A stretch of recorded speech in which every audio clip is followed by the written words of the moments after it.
1,00,000 की बात है कि कूटस्थ ब्रह्म के अलावा इस जगत में दूसरा कोई ऐसा पैदा नहीं हुआ जो निर्दोष हो। लो, क्या करोगे? बेहतर है अहंकार का विलीनीकरण हो, अहंकार का नाश हो, प्रेम का प्राकट्य हो, भक्ति हृदय में हो, सारे दोष भक्ति खा जाती है। बॉन्डिंग एजेंट हमारा मजबूत हो जितना, उतने ही दोष खत्म हो जाते हैं। बॉन्डिंग एजेंट है प्रेम। तत्व की प्राप्ति, ज्ञान की प्राप्ति करने के लिए भी अहम का विसर्जन होना आवश्यक होता है, और भक्ति की प्राप्ति के लिए भी अहम का विलीनीकरण होना आवश्यक होता है। आप क्या पाना चाहते हैं?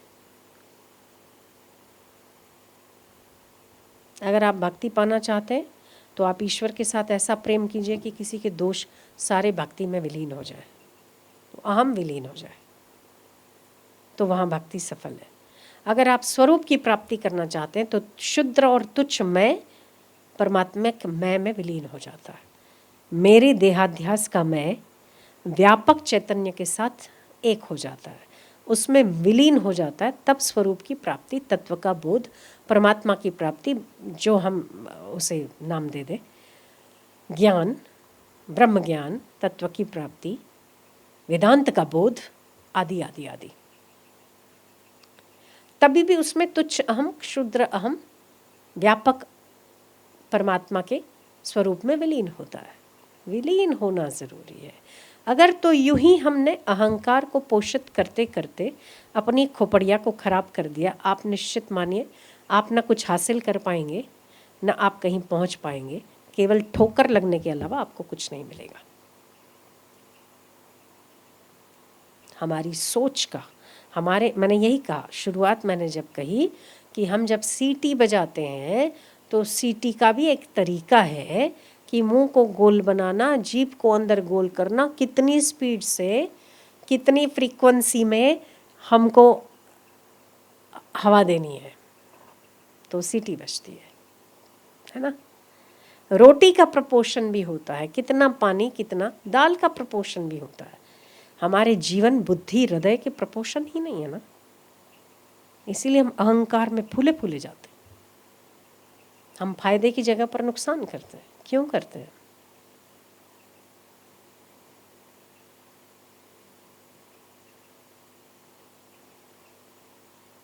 सुनते तो हम बहुत कुछ है, उसे ग्रहण करने की अभी तक बुद्धि आई नहीं, क्योंकि हृदय ग्रहणशील नहीं हुआ है। तो मेरा तो एक ही चीज़ मानना है कि एक व्यक्ति अगर किसी एक हाड़ मांस के पुतले के साथ प्रेम करता है तो बहुतों के दोषों को नज़रअंदाज कर देता है।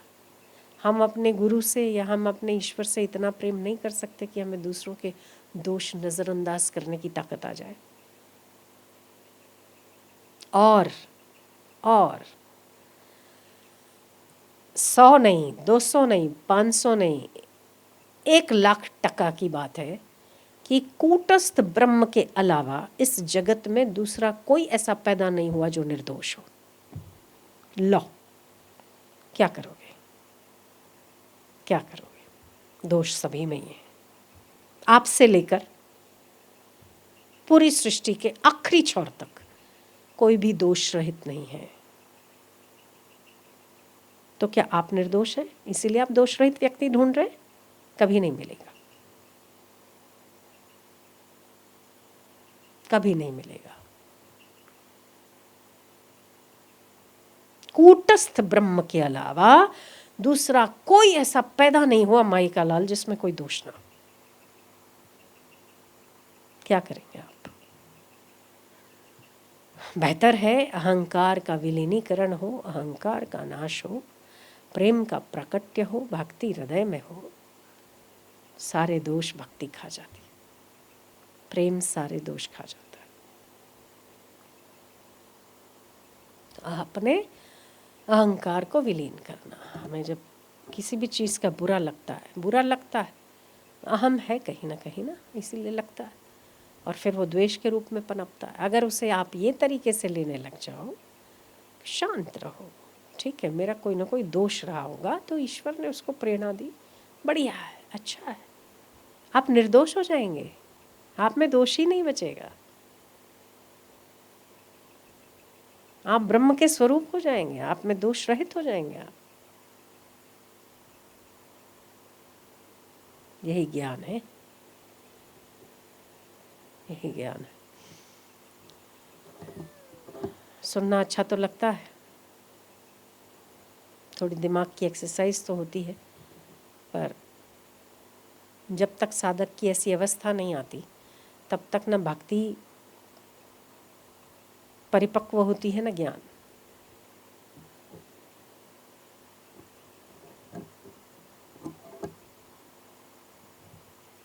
तो आप अगर भक्ति के उपासक हैं तभी भी आपको निंदा स्तुति से फर्क नहीं पड़ना चाहिए, और अगर आप ज्ञान के उपासक हैं तब भी आपको निंदा स्तुति से फर्क नहीं पड़ना चाहिए।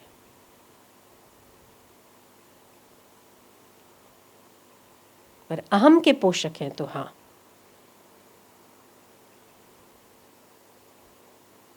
फिर तो आपको दोनों में फर्क पड़ सकता है। तो बॉन्डिंग एजेंट हमारा मजबूत हो जितना, उतने ही दोष खत्म हो जाता है। बॉन्डिंग एजेंट है प्रेम। किससे करोगे? एक व्यक्ति से करोगे तो सीमित हो जाओगे, व्यक्ति से करोगे तो विषय विकार से के गंध से प्रभावित प्रेम है, जो कि समय आने पर नष्ट होता है। पर अगर वो हृदयगत है, किसी के साथ अगर हृदयगत प्रेम है तो आपको व्यापक किए बिना नहीं छोड़ेगा, उन्नत किए बिना नहीं छोड़ेगा, विकसित किए बिना नहीं छोड़ेगा। हृदयगत प्रेम, इसीलिए हृदय कहीं ना कहीं ऐसी जगह पर लगा होना चाहिए जिसमें आपकी सारी बुराइयां, सारे दोष, सारा अहम धूल धुल जाए।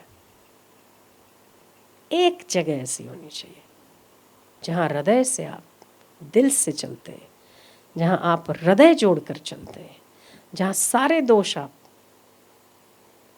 मिट्टी में मिला देते हैं। एक जगह होनी चाहिए, नहीं होनी चाहिए, जिसमें विषय वासना की गंध ना हो पर प्रीति हो, प्रेम हो, सच्चाई हो, कपट रहता हो, निर्मलता हो।